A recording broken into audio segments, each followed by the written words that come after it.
This is a heritage wheat pizza. This is your wheat. My own wheat. Okay. We grow it ourselves, we mill it ourselves into flour, and then we do a lot of things with it, but one of the things we do is make pizza. Well, and Mama uses it too, right? Mama uses it for bread. Yes, at her bakery. At her bakery, which is also down the road. Yes. So you need a lot of flour because this is a high hydration dough, 70% water by weight, so it's mostly water. Now, how in the hell would somebody know that? Like when you're going to buy pizza dough, or how would you know that? You wouldn't be making this particular pizza dough. This is a very specialized item. Okay. However, pizza Yes. dough, you can get any pizza dough and just treat it with respect. Sprinkle a little flour on there. I like to push starting from the middle. Is there a way to gauge though if you're adding too much flour? I mean, you can't take it away, kind of like our salad dressing, but how do you gauge whether or not you're using too much flour? Pizza dough is very complex. You got to follow a recipe. Okay, so it's like baking. This is baking. Okay, yeah. I'm right. So this is a sourdough pay attention. pizza, so pay attention. Find a recipe and pay attention. Okay. They sell pizza dough mixes that you can get, and that's the easiest way to start. Yeah. But it's not going to produce the most amazing. Okay, but I want to do do great. that. Okay. So you start at the middle. Okay. Yep. And then go out around the sides. There you go. And then back up? And then back up. Yeah. And then, so you'll see it's Am a I little pushing? bit I'm oblong. pushing it. No, not even. You're just pushing out all the air pockets. Uh-huh. That's all it is. And so this is the bottom of the pizza dough because I've been keeping track, and there is a difference. What do you mean there's a bottom There's a bottom and there's a top and a middle. Are you kidding me? You know? And then you want to kind of, this is going to make it round by starting like this. You know, we should have just done all of the recipes on pizza because there's a There's lot a world. here. Yeah. This is a whole world. There's a whole world. Okay. I had to get my friend Noel Bronner to help me with my pizza dough because I was in pizza dough purgatory. Were you really? Oh God, it was so hard. This is a hard thing to work with. Family wheat is wonderful, but it's really hard to work with. But it's the best, right? It's the best. Okay. So this, you can digest it a lot easier because it's whole wheat. It's got everything you need it. So this is what it should look like. It's non-GMO. Did I say that? Non-GMO. Yeah. Ancient heirlooms, it's grown organically. It's good stuff. So I'm gonna try it on the grill. Okay. So a lot of people don't have a pizza oven at home. Right. But you can do it in a cast iron skillet. Okay. You can do it on the grill. I like the grill. Cast iron skillet's another great way to do it. Like steak or any meat, you want your grill hot with pizza dough. Hot. Just knock it out. Yeah. Because So this is going to be super hard to handle. So the trick with doing pizza on a grill or on anything like a pan is you've got to let it hang out and start to cook one half because that half is going to provide the structural integrity you need to flip it. And you got to flip it. And so don't be afraid if you're like, oh God, I don't want it to burn. Just let it do its thing. Let it do its thing. Okay. And a little bit of char is better than it being torn and falling apart. Yes. Okay. All right. Oh, okay, we got a bubble. We got a bubble. Don't stir a Houston. bubble. Whoop. There we go. Just flip it. That's all it needs. Wow. So like a pancake, when it bubbles, do you flip it? Like a pancake when it bubbles, you can, as long as it's not bubbling too early. Okay. So I take a little bit of olive oil. All right. And then I take a little bit of rosemary, and I sprinkle that on there. Sorry, I said rosemary. Wait a minute, I was going to say, oregano. okay. This is oregano. Okay, I was like, first of all, it doesn't smell like rosemary. Not What rosemary. is that? We're just oregano. talking about rosemary. Yep. This is oregano. Oh. And that is, oregano brush on something like this works really well. Oh, that's salt. Okay. There we go. Sprinkle, sprinkle. Yummy, and that yummy. just adds a lot of great flavor. And this is a totally acceptable pizza.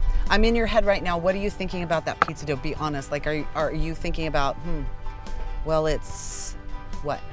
I'm thinking it's not round, but that's okay. Were you really? Yeah. All right, so how are we dressing this out? So this is a cold pizza, but you have it's obviously, this is hot, just, freshly cooked. But then I like to dress it with cold ingredients on top. So we have a really great burrata. One of my favorites. It's really good. Oh, I love burrata. And then obviously the tomatoes that are from right here. Yes. And I'm surprised you don't basil. make the burrata. Yeah, I like to leave masters with what masters do. I know. I got Master Burrata guy, so I'm going to go with him. Is it local or It's is local. it? It's from LA. Really? Yeah. Okay, give up the source. Stefano. Stefano, of course. Di Stefano. Stefano. And he makes it locally in LA. in LA? Daily, yeah. It's amazing. Really? It's the best. In LA, yeah. So this is really simple. So I guess we'll start. We were talking about chiffonading earlier. We so were. let's chiffonade this basil. All of so, it? Yeah, let's do it all. Okay. Chiffonading is easy. you just line them, stack them up, one on top of the other. This is how I do it, right? And so, Go I with the mean, bigger ones first, Yeah. so that we can roll them. You noticed that I caught myself, right? I did see. You went, see, I've even got the small ones here, but hold on. It's Let's not get rocket those science. little It doesn't have suckers to be. up there. We're not like doing brain surgery here. How are we doing? So this is what I like to do. I take the ends and just cut them off, get rid of that part because it's a little too stemmy. Yes. And then I like to fold them up or roll them up this way. Oh, stop it! I would have rolled them the other way. I like them this way. Oh, you rebel. Makes it easier. I think And then this is- slice it super thin. Yeah. And this is your example of it's a presentation thing because it's a pizza and that's one of the main yeah, ingredients. it's a nice way to do it. Yeah. You can use whole leaves of it, but this is a little easier on the mouth too. When you're chewing, you get a bite I of basil. agree. And especially if, okay, somebody's on a first date and you get a pizza and you've got basil in your teeth and that's Yeah, hot cheese on your chin. that's hard, Yeah, right? Like we're in the chiffonade. experience business. Exactly. So that's nicely chiffonaded basil. Right. Next, we're going to take tomato. Mm-hmm. And you take the end and just cut that off. That's a discard. I'm going to see how your slices on this. Oh, a little bit larger, A huh? little bit larger. Yeah, I like that. And just slice up a couple of tomatoes. Nice rounds. Now, what are you doing? Are you going to keep them round or are you going to? Keep them round. So I would, now see, because I'm thinking chiffonade, ease of eating, I'd cut them again. Yeah, you can do Because- that. Well, there's no wrong way to do it. You'll see, I like the presentation. Okay, okay. I think this looks really pretty. You're the chef.